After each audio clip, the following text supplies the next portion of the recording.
pero hoy el tema está relacionado de alguna manera.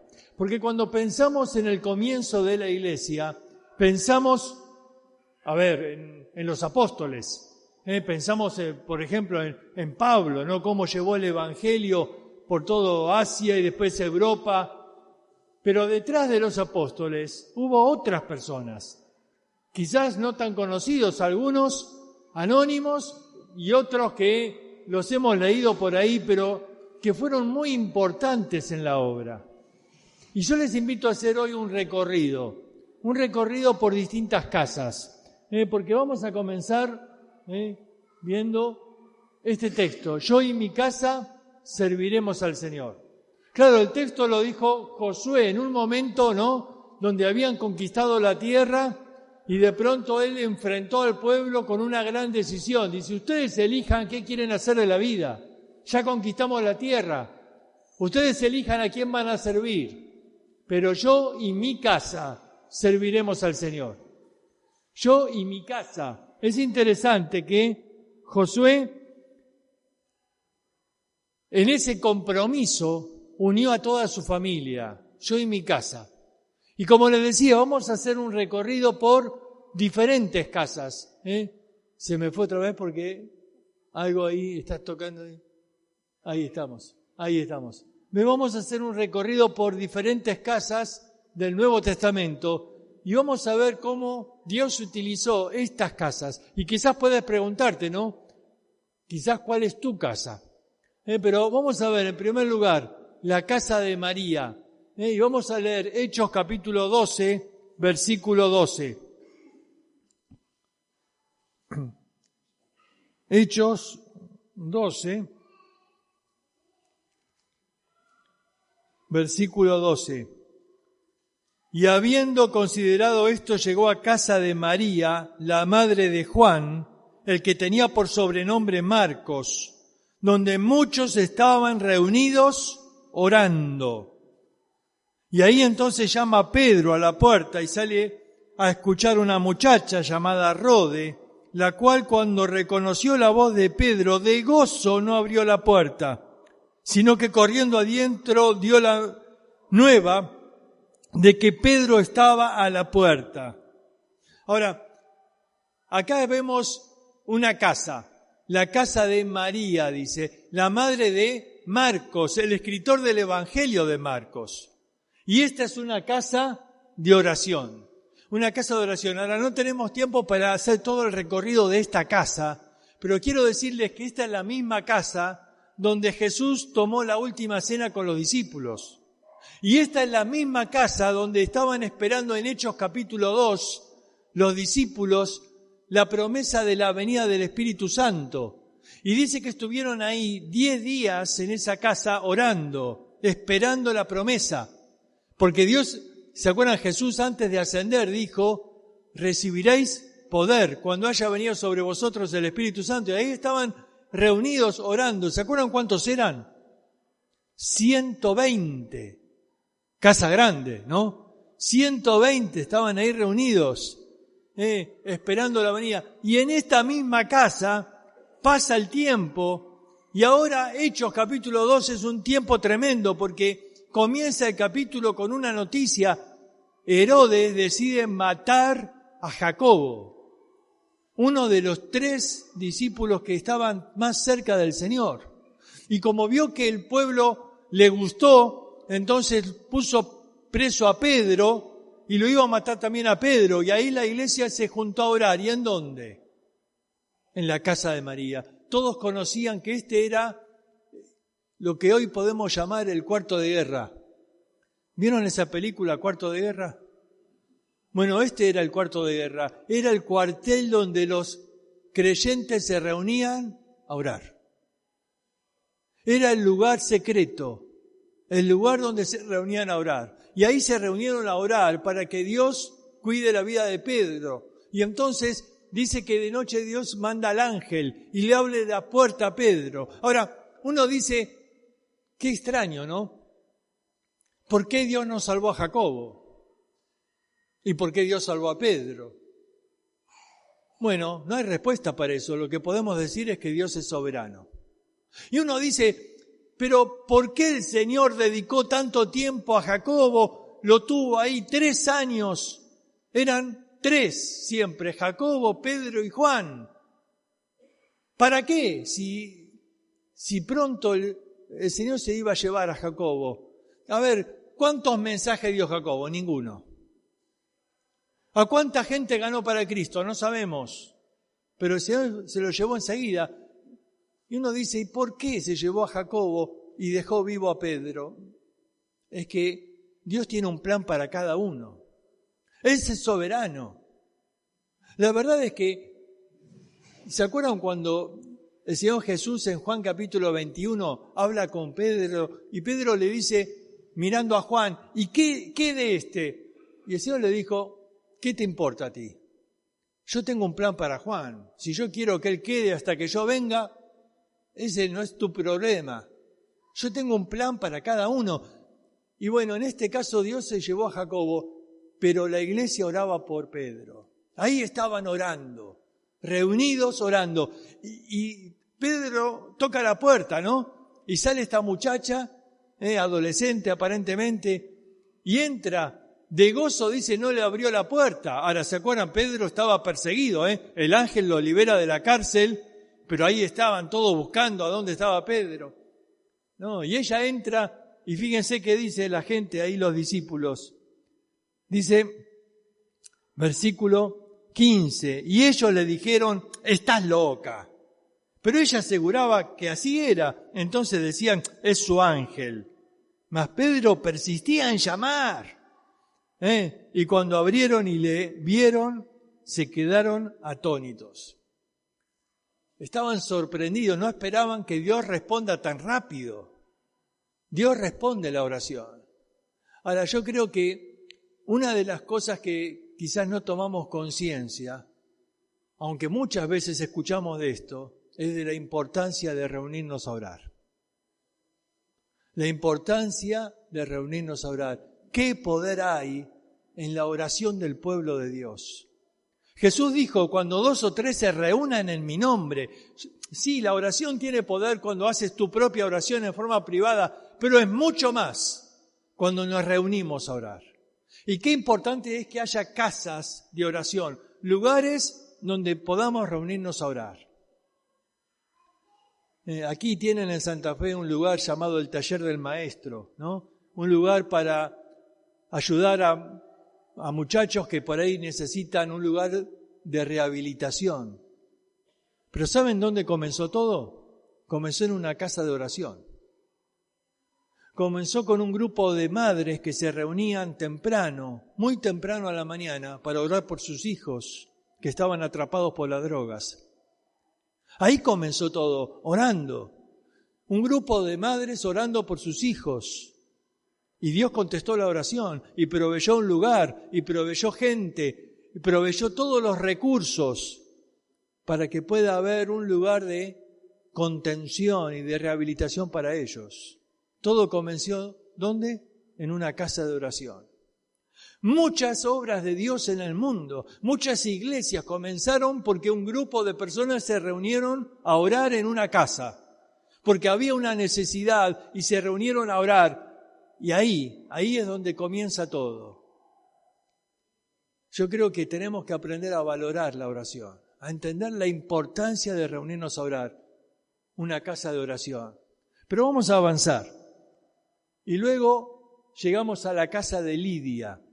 Hechos 16, versículo 15. Dice, y cuando fue bautizada y su familia nos rogó diciendo, si habéis juzgado que yo sea fiel al Señor, entrad en mi casa y posad. Y nos obligó a quedarnos. Ahora, esto fue cuando Lidia recibe a Cristo y hospeda entonces a Pablo. Ahora, después de esto, va a pasar todo un incidente. Pablo va a predicar el Evangelio ahí a la ciudad y lo meten preso y lo azotan duramente. Y luego Dios obra y entonces sale de la cárcel. Y cuando sale de la cárcel, versículo 40, entonces saliendo de la cárcel, entraron en casa de Lidia. y habiendo visto a los hermanos, los consolaron y se fueron. La casa de Lidia es una casa de consuelo y de hospedaje. Una casa de hospedaje. Pablo sabía que podía ir ahí. Fíjense la actitud de Lidia, la actitud de alguien que abre la casa para hospedar. Dice, nos obligó a quedarnos, ¿no? La insistencia de alguien que hospedar no era una carga, era un privilegio, nos obligó a quedarnos. Saben, estaba leyendo, porque hace unos años tuvimos la famosa peste, ¿no?, del COVID. Pero la primer peste de la que se conoce fue en el año 160 aproximadamente. Se llamó la peste antoniana, que afectó al Imperio Romano. Dicen que morían 5.000 personas por día. Dice que la gente tenía tanto temor que ni se animaba a enterrar a los muertos. Dice que los arrojaban en la calle, no querían tocarlos por miedo a contagiarse. En ese tiempo terrible de pánico, llegaron a morir 5 millones de personas en el Imperio Romano. En ese tiempo terrible de pánico, los creyentes todavía estaban perseguidos.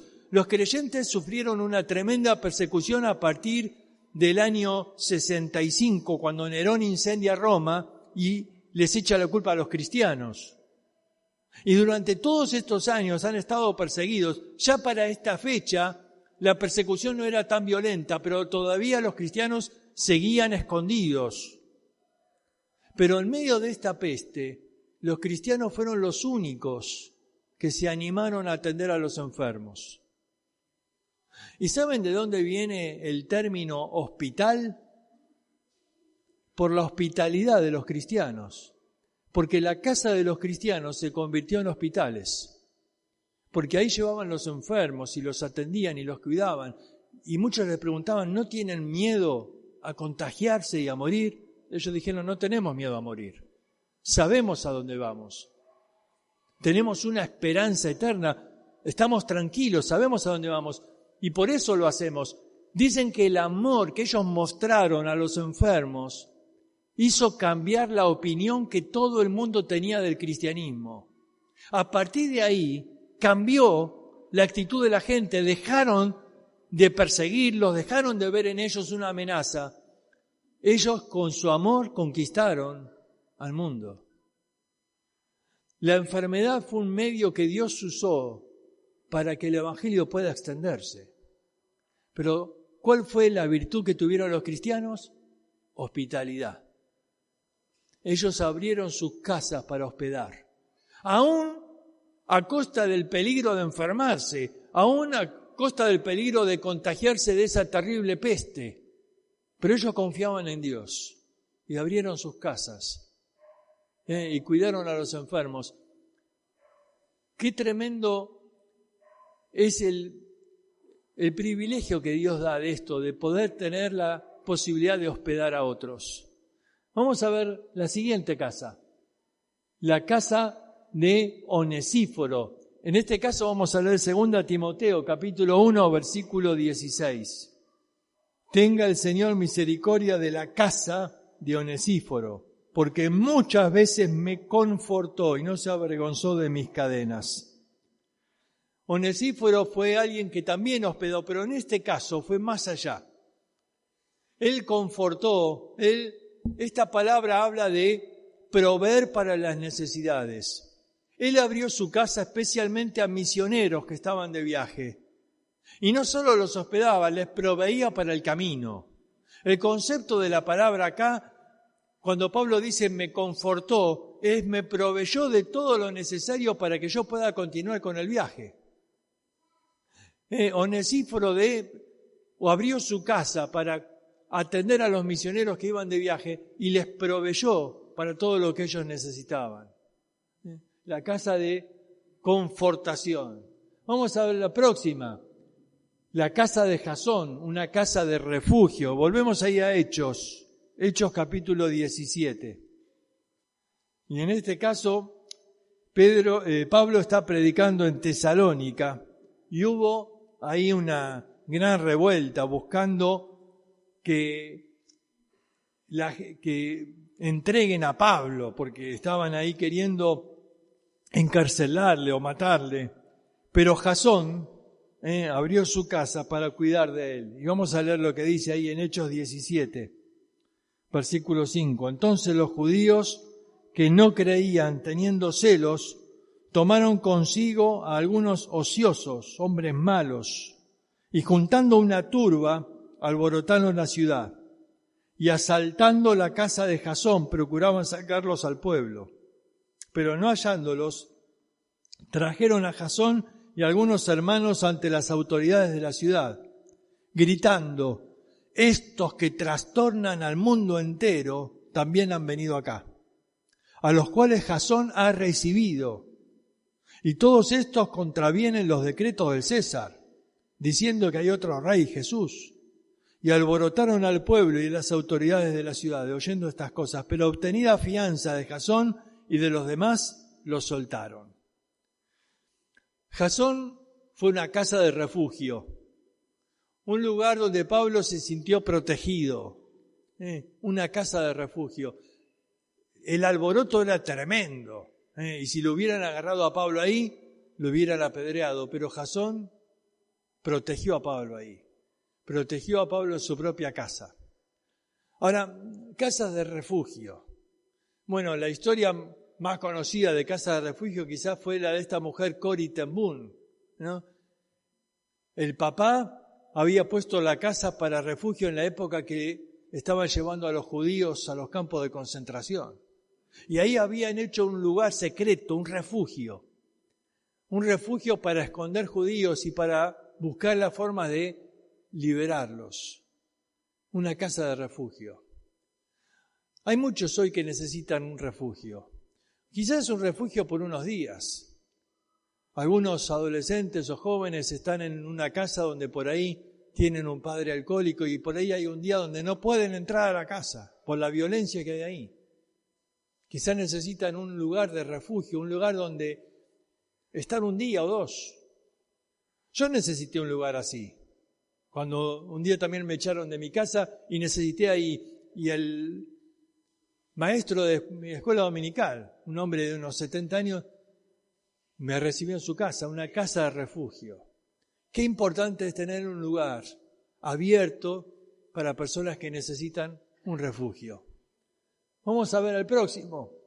Hechos 18:7, la casa de justo, es una casa de salvación. Hechos 18. Damos vuelta a la hoja.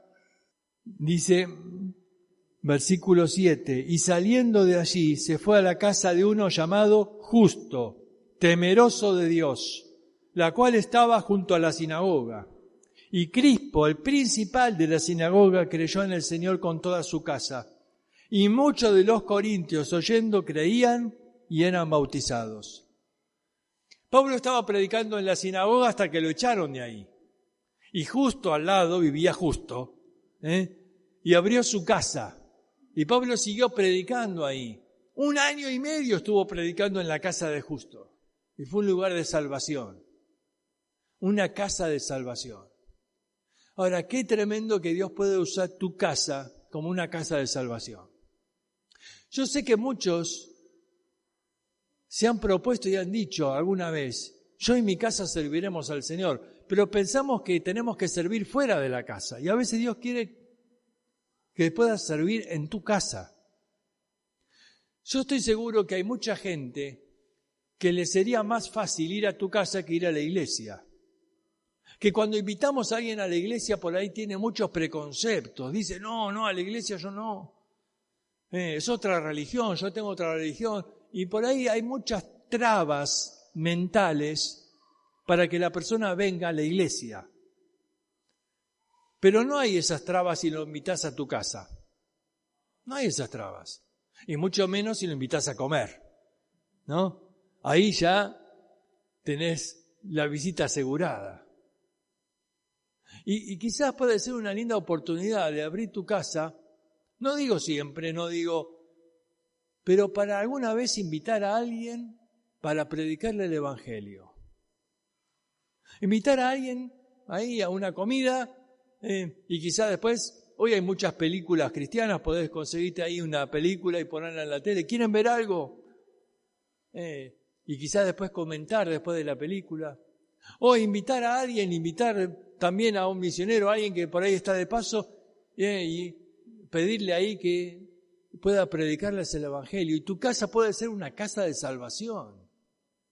Podés invitar ahí a algún vecino, podés invitar a algún primo lejano, podés invitar a alguien que quizás vos decís, lo invité 1000 veces a la iglesia y no vino.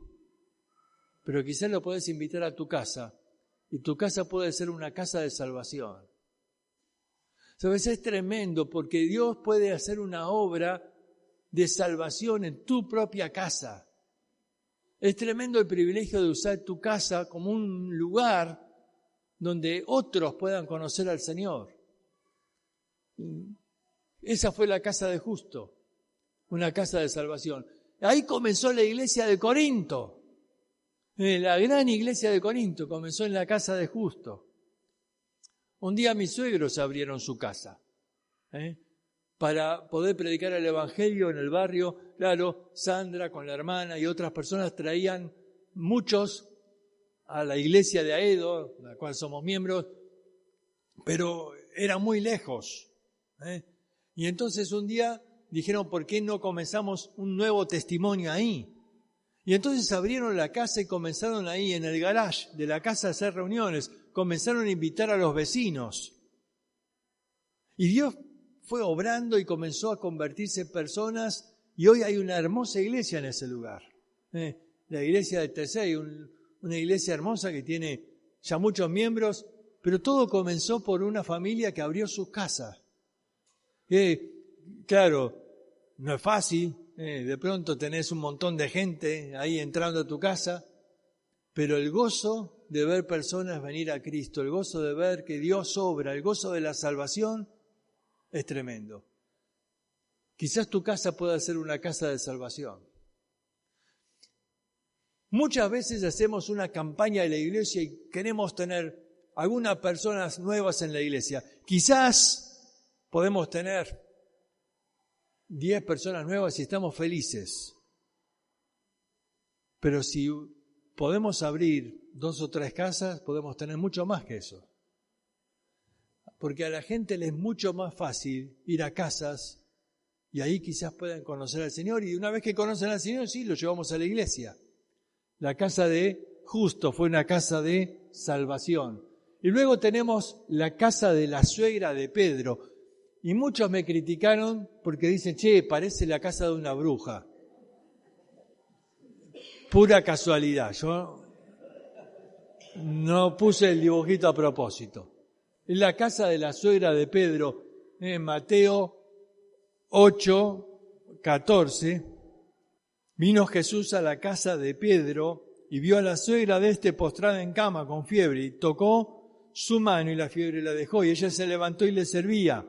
Y cuando llegó la noche le trajeron a él muchos endemoniados y con la palabra echó fuera a los demonios y sanó a todos los enfermos, para que se cumpliese lo dicho por el profeta Isaías cuando dijo, él mismo tomó nuestras enfermedades y llevó nuestras dolencias.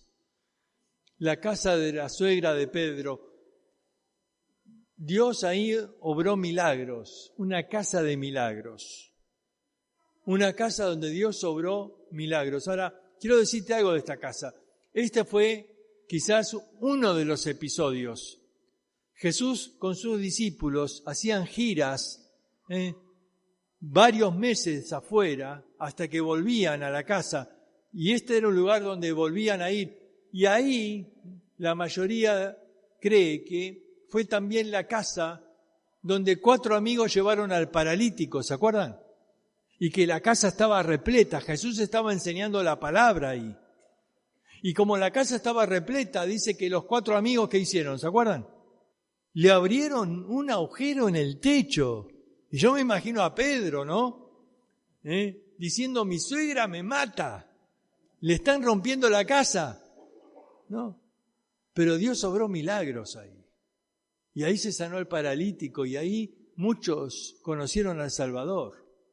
Dios obró milagros porque hubo alguien dispuesto a abrir la casa para que su casa sea una casa de milagros. Claro, me imagino, ¿no? La suegra de Pedro viendo que le traían endemoniados. Yo si me traen un endemoniado a casa. Pero qué gozo es saber que esa puede ser una casa de milagros. Y luego tenemos la casa de Marta, María y Lázaro. Una casa de adoración, donde María rompe el vaso de perfume, ¿se acuerdan? Pero también de testimonio. Juan capítulo 12. Y hay un detalle que yo quiero que presten atención ahí. Juan 12, versículo 1 al 6. Dice, 6 días antes de la Pascua vino Jesús a Betania, donde estaba Lázaro, el que había estado muerto, y a quien había resucitado de los muertos, y le hicieron allí una cena. Marta servía y Lázaro era uno de los que estaban sentados a la mesa con él.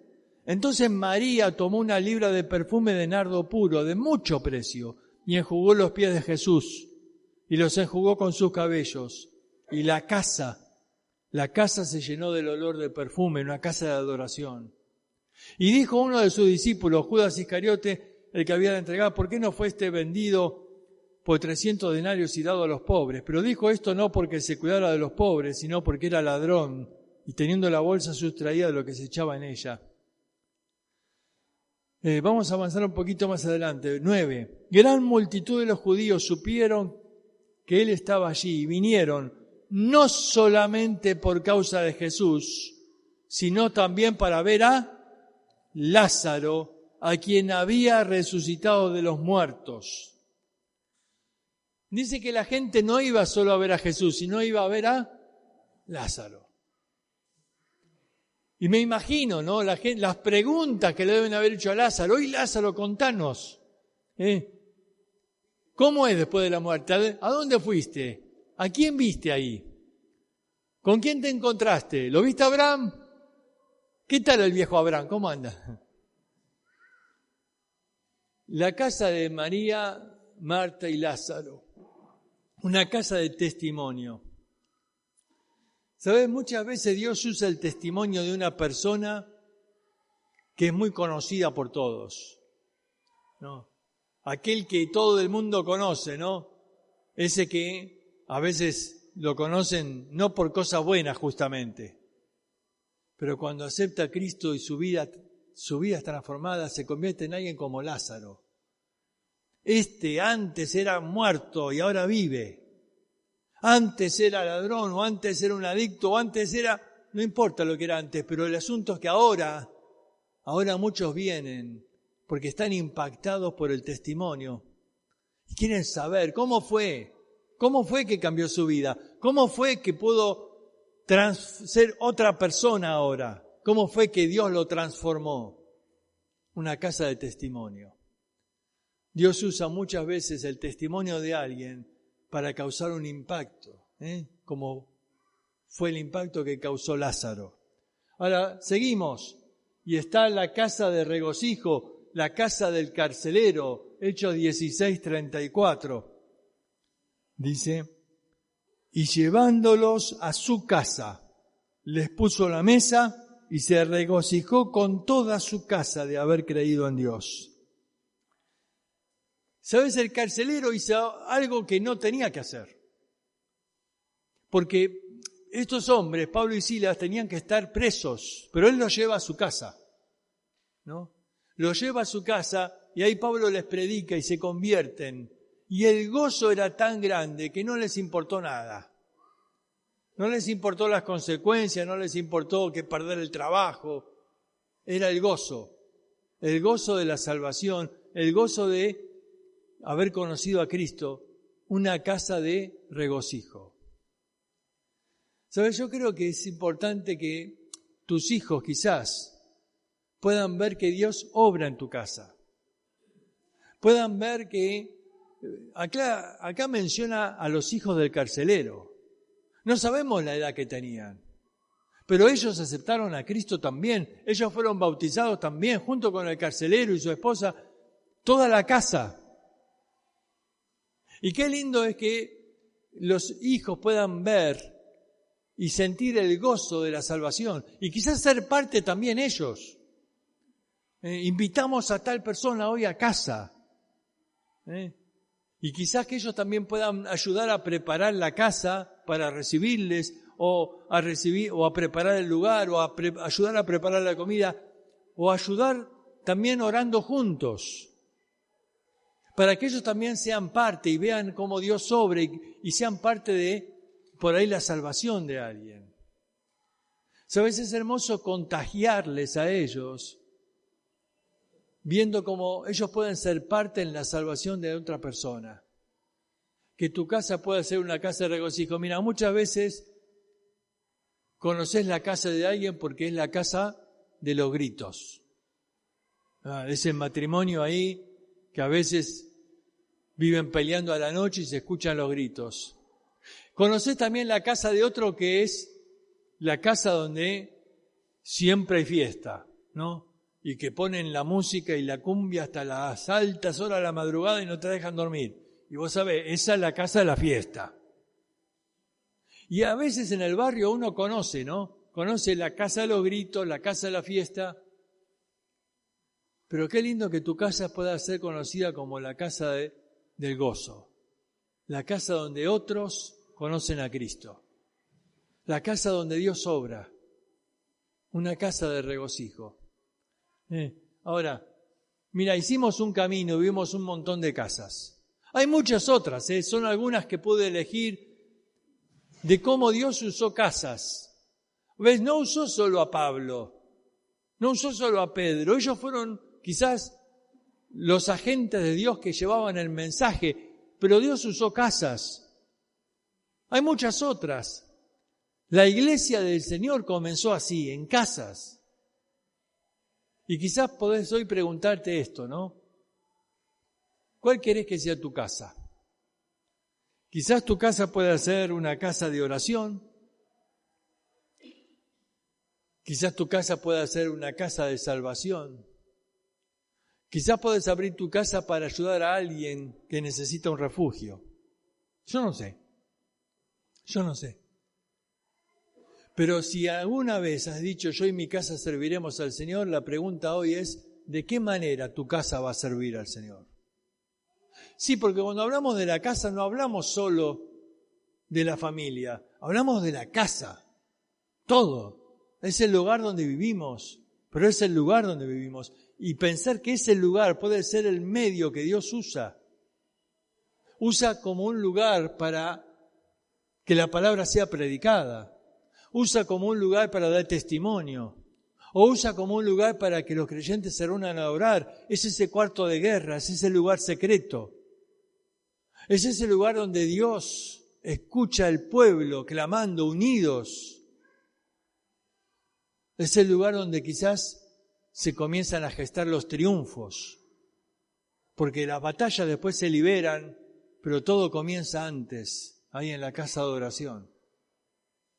O quizás en la casa de hospedaje. El lugar donde a través de la hospitalidad podamos mostrar el amor y podamos recibir a otros. Y eso puede ser una oportunidad de testimonio, así como los primeros cristianos, ¿no? Yo creo que Dios muchas veces permite cosas como la pandemia que tuvimos, como una oportunidad para mostrar el amor, una oportunidad para mostrar que nosotros podemos no solamente predicar el Evangelio con nuestras palabras, sino con nuestra vida. Mostrar el amor de Cristo. Quizás podés hoy hablar ahí con tu esposa y decir, ¿cómo podemos usar nuestra casa? Pensá, ¿alguna vez alguien se convirtió en tu casa? Pues sí, quizás nunca.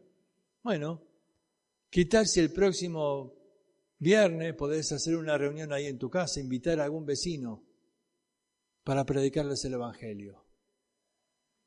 Y puede hacer tu casa una casa de salvación. A veces pensamos que es muy difícil o que no, porque la verdad hace falta muchas cosas o muchos recursos. No hace falta nada. Hace falta un corazón dispuesto, hace falta simplemente tener la iniciativa de decir, Señor, yo en mi casa queremos servirte, queremos abrir las puertas, queremos invitar a alguien que venga aquí a nuestra casa. No va a costar mucho, algo simple, pero algo donde podés invitar a alguien y poder ahí predicarles el Evangelio. Y alguien dice, yo no me animo a predicar. Invita a otro también. Siempre hay en la iglesia alguno que tiene el don de evangelista y que va a estar contento de tener la oportunidad de predicar el Evangelio. Pero tomar la iniciativa de decir, yo quiero que mi casa sea un lugar donde la gloria de Dios se manifieste. Porque la gloria de Dios no solo se manifiesta en la iglesia, ahí en tu casa también. Y ahí muchas veces esta obra que Dios hace en diferentes casas son lo que después se ve como resultado en el crecimiento de la iglesia. La iglesia crece cuando Dios obra en las casas. Y a través de lo que Dios hace en las diferentes casas, después se ve el crecimiento en la iglesia de Dios. Vamos a terminar orando. Señor, queremos darte gracias por tu palabra y por enseñarnos esta noche que tú utilizas personas comunes. Porque quizás Jasón no era muy conocido, Onesíforo, mucho menos. Pero tú utilizaste la casa de personas simples, comunes, que tuvieron la disposición de abrir sus casas para que tú hagas una obra para extender el mensaje de salvación, o una obra para mostrar el amor de Cristo, o una obra para ayudar a misioneros que están de viaje. No sé. Pero lo que sé es que hoy hay muchos de tus hijos acá que tienen una casa que tú les has provisto. Y que hoy espero puedan tomar conciencia de que ese lugar pueda ser un lugar que tú puedas utilizar para tu gloria. Que puedas utilizar para el crecimiento de tu obra. Señor, te ruego que tú puedas obrar en nuestras casas, que podamos tener el honor de dar nuestras casas para el servicio a ti. En el nombre de Cristo Jesús, amén.